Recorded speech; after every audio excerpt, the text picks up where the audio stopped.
ladies and gentlemen, and thank you for joining me here this, let's say, the cocktail hour when you perhaps don't want to hear too much information, but I'm going to give you an overview of some of our ports in the Adriatic. And this is, of course, a picture of Dubrovnik, where we're going tomorrow, and sort of a grander city than small Kotor today. I hope you all had a good time there. It was an interesting place until the invasion of the ships. But the Adriatic is actually a very remarkable place. And we've just come up from Corfu and we're on our way to Venice. But this coast of Croatia is particularly dramatic because you've seen the mountains coming down to the sea and all these little pocket beaches and little towns. And it's a very dramatic coast. It's been called the Nordic fjords of the Mediterranean because not only have very high mountains that have snow in them in the wintertime, and then dramatic falls down to the sea. But unlike some parts of Scandinavia, you have Mediterranean beaches and swimming and all the pleasures of this part of the world. And so I would leave some of the details to the shore excursions department and give you more of a background to all these places, just so you have a bit more context how these remarkable places actually grew, were founded, and have thrived over thousands of years, really. And of course, we came up from Corfu, which is just on the south end of Albania, past the boot of Italy, Brindisi. We've gone all the way up to near Dubrovnik. The little inlet is Kotor, Montenegro, and then we'll continue up to Zadar and then up toward Venice. This is not a large sea, but it's big enough that when you're out there, you will not see land, and it has its own particular oceanographic life that's different even than other parts of the Mediterranean. But the ports along the Croatian coast are particularly interesting just because they have high mountains and then many islands, and so it's a sailor's delight, or else a nightmare in bad weather, and had been the site of much warfare over the many centuries. But this whole part of southeastern Europe is quite mountainous. The Dinarian Alps, it's called, all the way down, going down into Greece, and then across toward the Black Sea, and to the north is the valley of the Danube. And Italy, of course, is on the other side of the Adriatic Sea. But you have a lot of trade from antiquity, even prehistory. The Greeks mentioned the trade along the Adriatic and the access into the inland, and so it's been ancient trade routes from all over the eastern Mediterranean and the Black Sea and overland. And so the Adriatic ports were always crucial to the trade, especially to go to Venice and the Po Valley of Italy. Now this is Corfu. We landed on the east side in Kerkira port and then went through the very narrow gap, only 2 nautical miles wide, to Albania, as the mountains rise sort of looming over the sea there. And then we slipped up the Gulf of Otranto and then have continued up to past Albania. This is, let's see here, a place of many little islets. So this was that monastery that's on the south side of Corfu, which is sort of a pilgrimage site for the sailors who would go out to the broader Mediterranean, or else hope they got a safe sailing all the way back up to Venice. This is a Catholic monastery, whereas most of the shore of the eastern Adriatic from Albania up to Croatia and such, it's Greek Orthodox or their own Serbian Orthodox Christian religion. Catholics also mixed in. It's a very varied population, of course, and it's had a lot of strife in recent years, which I'll talk about. But the Albania that we just passed has been sort of opened up after having been the poorest country in Europe, and also under very strict communist rule of the leader Hoxha for many years. And when he finally died, that country opened up, which allowed the Albanians to flee their impoverished land. And this just shows you how many went around. There are almost as many Albanians in surrounding countries than there are in Albania these days. Many went to Greece, Italy, Macedonia, up to Yugoslavia. And so this is sort of the heartland of the Balkans, in the sense that these have many villages up in the mountains overlooking valleys, fortified towns that have been fighting off invaders and local strife for millennia, really, and a very hard country to get through because there's till recently not many roads, poor air service, almost no train service in Albania, for instance, and that led it, like other parts of this region of former Yugoslavia. Albania was not part of Yugoslavia, but the poverty and the strife has driven many refugees out. Many went to all these other neighboring countries, but the fighting has only recently ended, particularly in Kosovo, which is Albanian population that was part of Yugoslavia, then was claimed by Serbia. And so it led to the tragedy of the Balkan Wars since the 93, and it's finally been resolved with the, I call, enforced pacification of the Serbians to stop slaughtering the Bosnians and bombing the Croats. And this is the toll in Kosovo. Now it's at peace and it's suddenly allowed to have some prosperity. But this was the view, had we come here about 20 years ago, the people fleeing this region of the world to get away from all the violence. Unfortunately, this kind of human problem occurs in other places. But now the Adriatic is at peace, at trade. This is the largest port in Albania. We don't go there. But this is an example of how there's suddenly, let's say, a normal peace and prosperity in this region. Now this is Kotor, where we went into that great gap into the Bay of Kotor and around up into the deeper valley of it. And just today we went up to Cetinje, the old capital, and then we went down to Budva on what they call the Adriatic Riviera, because it's very developed with hotels and resorts and beautiful beaches and such. And if you were up at dawn to see the ship enter this, looks like a lake in the mountains, we went around and came all the way to this entrance to Kotor.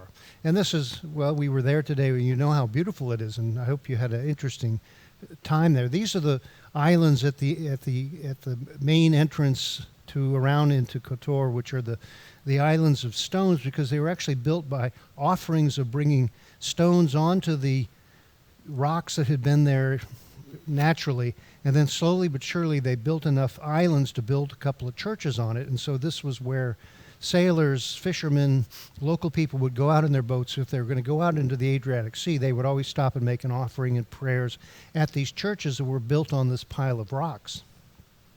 And this is Kotor from bird's eye view, and you can see, as we saw today, how high the mountains are. Some 9,000 meters up, almost 3,000 feet to get up and over into the broader back country in the valleys. And if you took that trip today on a bus, it was 27 switchbacks and rounding corners and stopping and backing up, and so the drivers are sort of heroes here. And the story that we were told today is that a local driver and the local priest died one day, and suddenly they were at the pearly gates and they were greeted by Saint Peter, and he said, "Oh, the driver, come right on in." And the priest said, "I'm the holy man. How come he gets to get in before I get to get into heaven?" And St. Peter says, "Well, when he died, everybody was praying out loud, 'God save us all,' and they were crying and praying before their bus went over the edge. But at your church, nobody is awake when you pray." A local joke, I assure you. But anyway, you saw this, the medieval era church's cathedral in the old walled city of Kotor. But this was the kind of country you go back up from the shore up into. This is a Croatian national park with a series of lakes and waterfalls. It's sort of like the Iguazu Falls of this part of the world. But the back country is pretty sparsely populated in many places, mainly because the mountains are rugged and the valleys are very limited, and there's only so much good agricultural land. But this is an example right down at the shore again. This is right near Budva, down just south of Kotor, the island of St. Stephen's, Sveti Stefan, which was turned into a resort. And it became famous in the 1950s and 60s as a place where Italian movie stars like Sofia Loren could go and have complete privacy without any paparazzi around. And so this is what's happened to some of these shore towns. They become, let's say, well developed for tourism. And this is just even in Herzegovina, a little bit further north, where this sort of wall of condominiums and resorts continues to build on the coast. But there's so much of it. There's many, hundreds of islands and many bays. And so this is sort of a territory with many places yet to go to, even if you've been to the major ports. And this is an example of the local hospitality. I picked this picture because they're serving still in this area Turkish-style coffee, which the grounds go in and the hot water goes in. You can see a mosque in the past. This is just up the mountain in Bosnia. But it's typical how the whole area is a mixture of cultures, and all these different port towns and then the uplands have seen many different peoples coming and going over the millennia, often fighting. So again, the typical town, the castle, a couple of churches, and then a fishing village.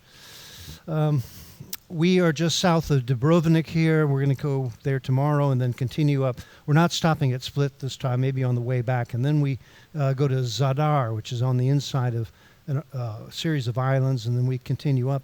But Croatia is a curious country. It sort of sweeps around from the coast and then goes inland to Zagreb and the valleys right up to the Hungarian border and the Danube.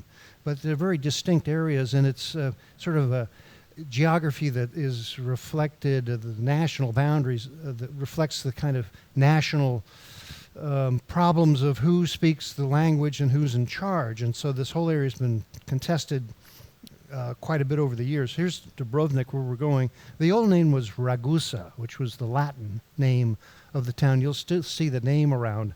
Then it's followed by all these other islands up to Split, which is, again, within a sort of a ocean, sea lake that goes into yet another bay. And so all of these major port towns are very well protected when there's particularly the winter winds come through and churn up the Adriatic Sea. There's a lot of protected marine areas now because a lot of the sea is very shallow and very fertile. I'm going to talk about it, the oceanography and ecology, another day.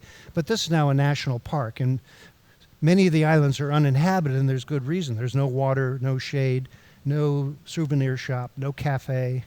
But if you're a sailor, you can just go anchor where you like and enjoy the natural beauty of these islands, which were mostly limestone that had been swept over or eroded enough and leave these sort of like rock puddles in the middle of the low-lying sea. The Croatian nation, though, is an amalgam of, let's say, ancient peoples that came and went and then converted to Christianity and then were part of either the Roman Empire, the Austro-Hungarian Empire, until recent conflicts. And at different times there was a king. This is the earliest depiction of a Croatian king on a tomb. And pre-Latin, they had their own hieroglyphic or stylized phonetic language, which has still never been translated. And now nobody knows what it actually says. It was probably commemoration of royalty or land or battles. And there are a lot of Roman ruins.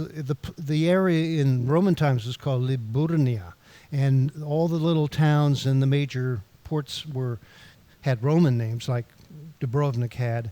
And meanwhile, the backcountry was pretty wild and only a place where they would go hunting or gathering some supplies from the uplands. But it was very much a coastal country, community as part of the greater Roman Empire. So Augustus, the Roman Empire, had a legion stationed in Liburnia and then recruited Croatians as soldiers. And there are fortresses and other ruins in the uplands to protect the islands and the ports down on the shore. It's another pile of rocks, but for the Croatians, this is a lot of their ancient history that gives them national identity. And the Romans also left these aqueducts and other buildings. I'll show you some more stadiums and such that are dotted around Croatia today. Here's a medieval map with Venice on the left, Istiria, which is now part of province of Croatia, in the center, and Dubrovnik is down onto the right. But it shows sort of routes inland, and then the water on the river on the top is actually the Danube. But the whole area, particularly after the fall of the Roman Empire, the Visigoths came in, and let's say the tribal warfare was pretty incessant, battling between local rulers and outside invaders, often coming from the north in Hungary or by the sea, pirates and such like that. So there's a lot of, let's say, national pride about the victories of the Croatians versus all these other people who are always trying to subject them to other rule. So these are somewhat romanticized pictures of the medieval era when the Croats came and they took this part of the coast or drove off the Ottomans in particular. Today we're up in the old capital, which was chosen to be in a protected mountain valley that had almost no pass or access that could not be defended. And so they did that specifically because the Ottoman Turks were taking all of the rest of the Balkans all the way to the gates of Vienna, and they might have taken the rest of Croatia had there not been resistance by particularly the Montenegrins and the Croatians. So again, a rather dramatic picture of the battle.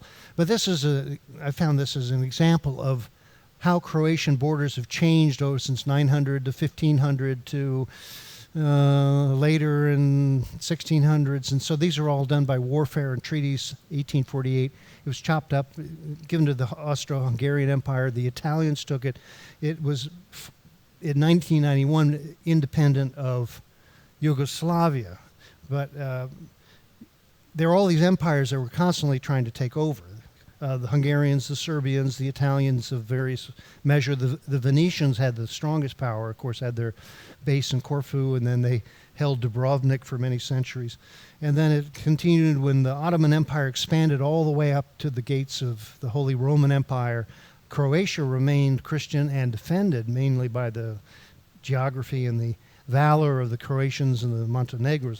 They'll tell you all about it. And there's a lot of almost romanticized stories of the battles and the heroes. And here's his father and his son getting their last moments together before they went out and were killed in battle by the Turks.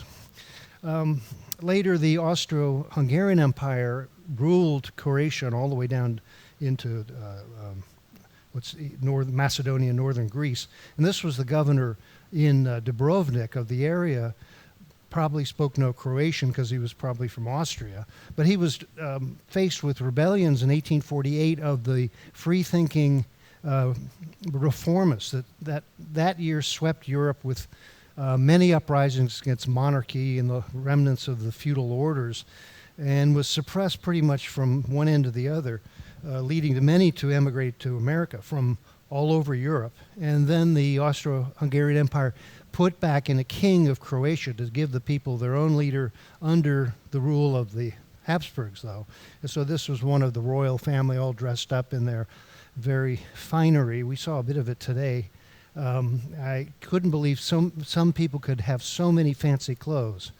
But there's the old symbol of the Croatian royalty with the double eagle, which is typical all through the Orthodox world, the Russian double eagle. Some people said, why do you have an eagle that has two heads? And the answer often is because it can see what you're doing in the past and in the future. Well, here was another of the Croatian leaders who, for better and for worse, allied himself with D'Annunzio and the Italian fascists, and then promoted that Croatia should join Mussolini and be part of what became the Axis powers. And so that border, again, would be shifting around. This is actually an old Napoleonic era marker. And so all over, wherever you go in the Balkans, there was always another, let's say, somebody moved the line once in a while, this way, that way, and the current borders are sort of beaten out of the Serbian battles of the last decades, but they could change again.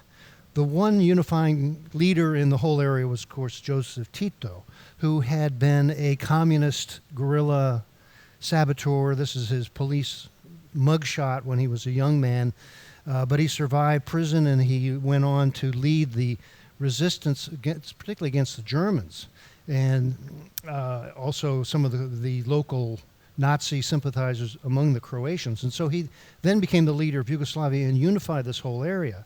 And he was famously moderate. Even though he was of a communist persuasion, he kept Yugoslavia open to the West.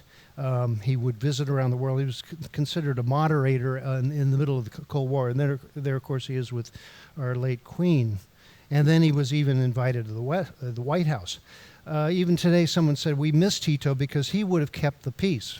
But he lived to almost age 90 in power and is one of the few, let's say, dictators who ended his reign successfully. But when he was not there, the whole country fell apart.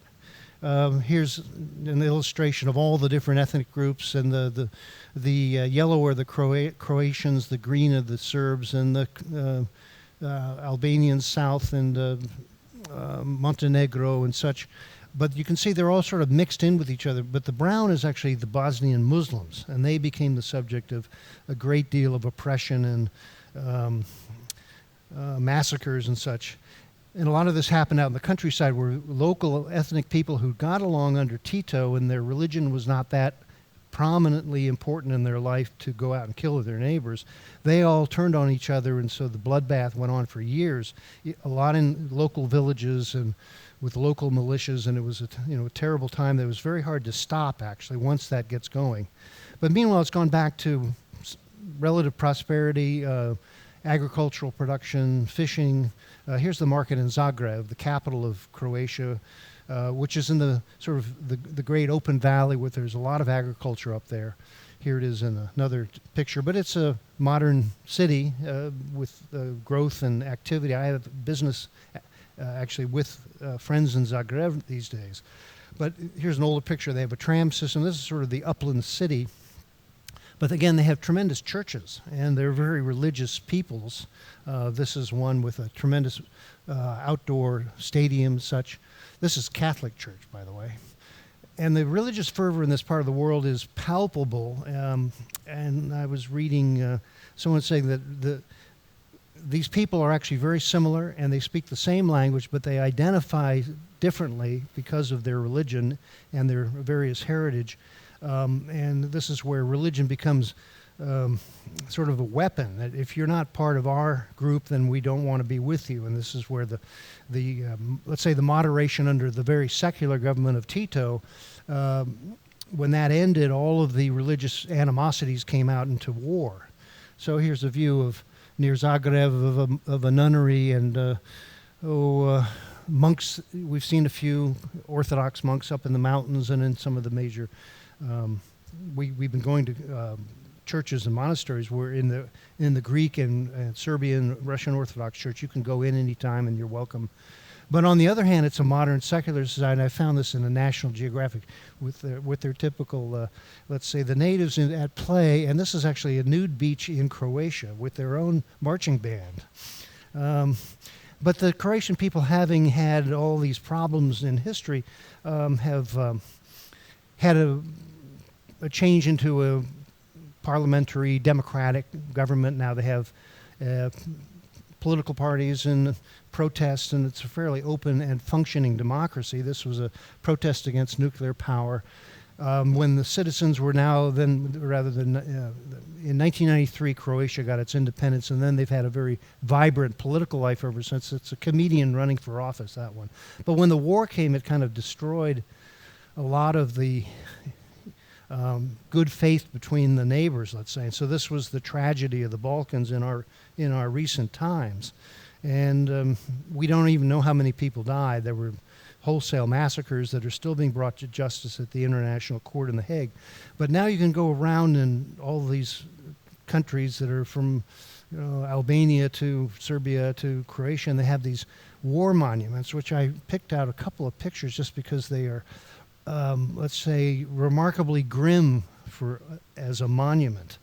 Here's another one in Bosnia, which, alas, what happened and why did it get so bad, and now it is relatively at peace. And so you wonder, what are they telling the children? Are they still going to instill either hatred for their neighbors or a sense of superiority or this kind of militaristic nationalism? Well, hopefully not. Hopefully that is over for now, but the Balkans are an unpredictable place. Well, here's the symbol of Croatia now, which has the different districts, and the or rather chessboard that is the politics here, the flag. And so this joined the EU. Montenegro did not join the EU. It's in the Eurozone, but Croatia is a full member of the EU, the Eurozone, and now NATO. And here's one of the first prime ministers of Croatia in the 1990s who made it her task to go and settle everything with the Serbs so they could be at peace again and neighbors again. And Bosnia-Herzegovina, just to the north. We're going right to the Dubrovnik down there on the bottom of the screen and then continuing up the way. But you can see how close all these countries are just to drive over the hill. Here again is a view of Dubrovnik in the center, and here is a view of the city itself. The old town is on the bottom of the screen, but there's a whole modern town and also a lot of waterways and different places that are in the neighborhood. Here is the now UNESCO World Heritage Site of Dubrovnik, which had been damaged during the war and is now all repaired. A lot of the citizens had to leave because it was in such bad shape. But it has a marina and a city wall around it, and I imagine many of you could get up and go walk on the walls and have a tour in the middle of the town. This is back in its days when it was called Ragusa, and it was, of course, isolated from the countryside by moats and walls. But it was always a trading place. Someone said that Dubrovnik is, this is Isaac Zeke, a Croatian writer. Dubrovnik is like a dream whose ups and downs change with the fervent worthy of myths, where the clomp of horse hooves can be a thread of new conquerors, as well as the arrival of a caravan of goods, and where the sails on the high seas can be friendly as well as dire. And so they would have professional watchmen on the towers to watch out for either the land or the sea, for better and for worse. But it's a very concentrated medieval city. These are some of the old views of it. But it's just the same way today. A mixture of architecture. You see some Arabic, Gothic, and Venetian style combination of architecture, in which there's a certain kind of a Dalmatian architectural tradition you'll see there. But during the war, the Serbian Air Force bombed this precious city, which shocked the world. That how could they do this? They had no military purpose, but it was just a spite and revenge, which is one of the terrible fruits of war. But it's all rebuilt now and all opened up again. And so there are all these fortresses and neighborhoods, and there are a couple of little tiny beaches, but this is the mighty fort out on the face of the ocean as we'll come in. And some of the warehouses of the Venetians who would come and bring goods from Africa and store them here and then distribute them around. These are some of the big warehouses that are on the city wall. So this is essentially a trading port. And again, Ivan Zeki wrote, Dubrovnik is a city of strong emotions and traveling merchants, as well as a city of simple people in love with themselves. A city on the edge of diverse civilizations and also the middle of a bourgeois passions for good food and dulling joy. And the city is of beautiful women whose faces tell of 1,000 years of city life. Well, you can see all that when you go there along the great avenues that are it's a grid pattern, this town, actually. And this is the Stadum, which is the main walking avenue. There are no automobiles allowed in the city anymore. So it's perhaps easier to get around and a more pleasant place than it might have been in recent decades when they still had cars in the center of the city. But you can see how dense it is with many churches, the cathedral, many domes. Again, many people left when it was under attack, and it was so badly damaged that a lot of the buildings are still not occupied. There's all modern housing outside of the city center. So it's mainly become a heritage center and a tourist attraction. But you can see the city walls. That's where we'll be walking tomorrow, defending the city from other ships. Right? The Cathedral of the Assumption, again, a mixture of different architectural styles, very elaborate, mostly cut out of limestone, though, some marble. Of course, there are a lot of rocks here. And then out of the city, you get suburbs and access to places that had previously been not accessible. So this kind of modern bridge work and highways have certainly connected the country in a way you probably couldn't get around so easily. Now you can zip over to islands that would have taken you a week to get to by boat.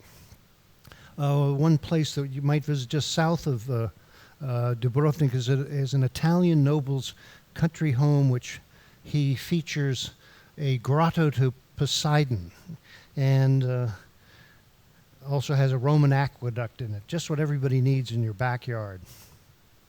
Then up the coast further is Split, which is the third largest city of Croatia, again on the inside of all these lakes, sea passages.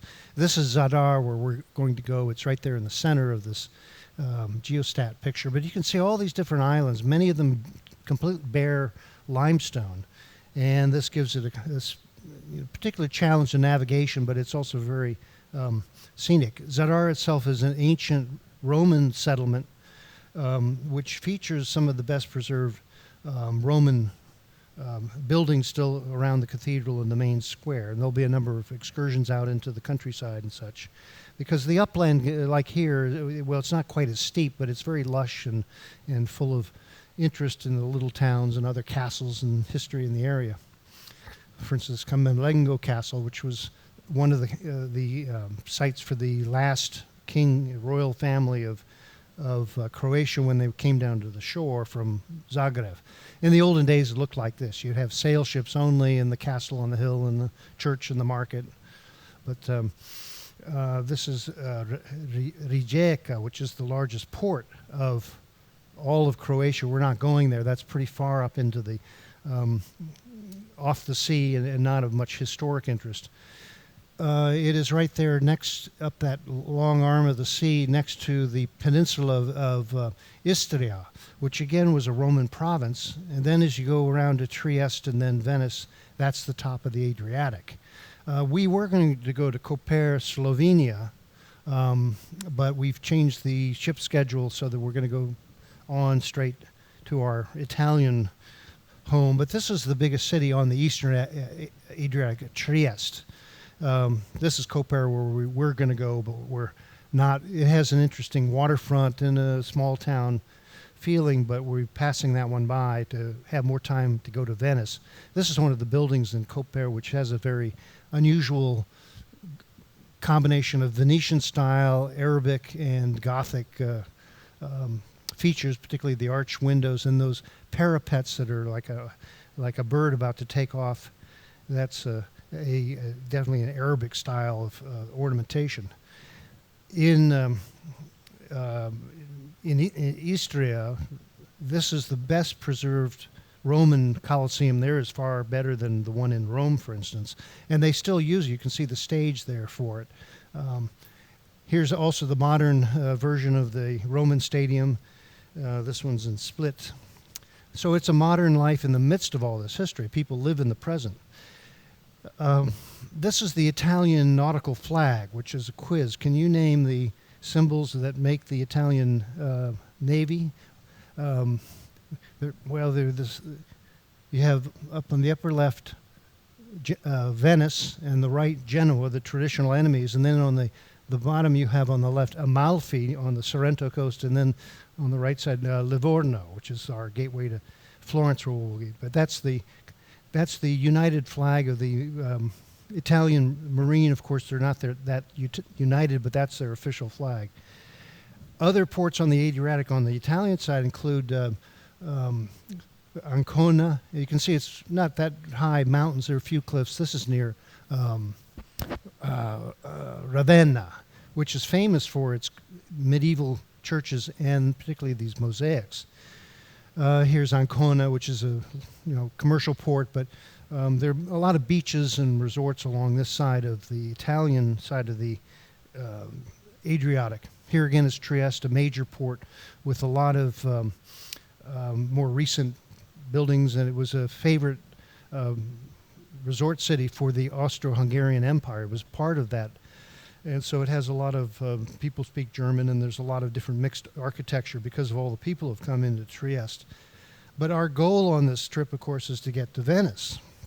And so as we come up into the head of the sea, we come to the Venetian lagoon. And you've heard that we are not going into Venice because of the restrictions on ships that are now put to other ports, just so that the city is not too overrun, and particularly they've had some nautical accidents in the entrances in and out of Venice of ships that are just too big for the waters, let's say. So we're going down to Chioggia. I'll get it right someday. On the bottom of the screen, you see that, and that is south of Venice. I mean, this is the way we'd normally go in to the north of the Lido in the what they call the Bocca Grande, and then they go into Venice, and Murano is the island that is the glass production. I'm sure many of you have already been to the place many times. We would have docked on behind Venice in those docks. We're not in Mestre, which is on the shore. There's a railroad that comes and a road that comes over from the mainland to Venice. But Venice has had this problem, as you know, of flooding and over visitation by too many people in the world. And particularly they've built this great barrier, like the Thames Barrier or others around the world, to try to stop storm surge and high tides from coming in and flooding the city. So you can see in the center there's a landfill and then great gates that they will close when the seas are starting to get either too stormy or they are too high and they'll flood the city. But the predictions are that they'll have to keep it closed all the time, and then it'll eventually be overflowed by the rising seas. And of course this is a city that already has this problem. And so we'll see what can be done about it going on. But meanwhile, we're going to Chioggia, which is been called Little Venice. It's similarly a canal town. It was the one that had a land bridge to the mainland, very close to the rest of Italy, and then an entrance out to the sea. But this is what it looks like, and we're going to be coming in the breakwaters, and then around, and on the left side of the screen we'll be docking there. But you can see it's maybe a third the size of Venice itself, but it was always considered the working town, the one that didn't have tourism, doesn't have any palaces, doesn't have any great museum, but it has that Italian or Venetian lifestyle where people are living on the water and or working on the water. And so at certain points you'll say, well, I'm in Venice, except that it's actually very quiet. I went there a couple of years ago, and I spent a number of days there, and it was delightful. Hardly anybody spoke English, which always makes me happy. And but you just have to point. I can speak a little Italian, but this is a town that has all the charms of Venice, but it's its own self. This is the official flag. And in the center of the town, there's a big plaza with a big official government building, but that's about the biggest thing in town. Then there are all the little canals and all the houses, and then all the boats all on the outside. It also doesn't have a big industrial port. It used to have a wall around the island. This is one of the original gates to it. And in the 1370s, this Chioggia was besieged by an army from Genoa, who tried to cross the bridges, and they had boats, and they tried to get in the city walls, and they lay siege for a couple of years, but they couldn't get in, and the Venetians came and finally repulsed the Genovese. But the one trick that they could use to defend this town, along with Venice, is whenever there was a threat from anybody coming in by sea or by boat to get there, all they had to do was take up all the navigation buoys. And so everybody would just not quite where they are, and they'd all run aground, and then they were picked off. And that's why Venice and Chioggia were never really conquered by anybody. They would always negotiate a settlement, but nobody ever stormed and sacked the cities or this little town in our modern history.